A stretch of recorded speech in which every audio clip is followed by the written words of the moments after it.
I'm going to show you how we're going to pack for just a short weekend trip. First, diaper and wipes there. I've counted them out. We have outfit for church, couple onesies and bibs, burp cloths, of course, washcloth. This is in case the weather changes, so it's a long sleeve onesie, a blanket, and her sleeping gown. And then that's what she's going to wear. I'm going to use these compression packing cubes.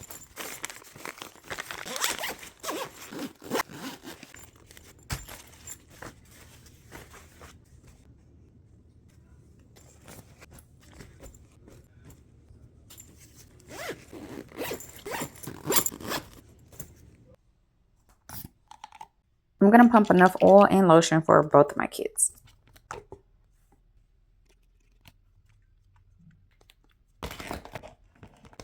Ace is so much more easy to pack for. Got him 2 outfits. I'm putting him a pair of underwear between each outfit. He's currently 3 and he's still in 90s. Also throw in a pair of PJs and can't forget socks. Showing you the difference between a compressed and uncompressed packing cube. They're definitely game changers, and I'm able to pack for both my kids using one small toddler luggage set. I also was able to put both my kids' toiletries into one bag. This little black bag is a laundry bag. I can't forget my toddler's blanket, and everything went into one small toddler luggage.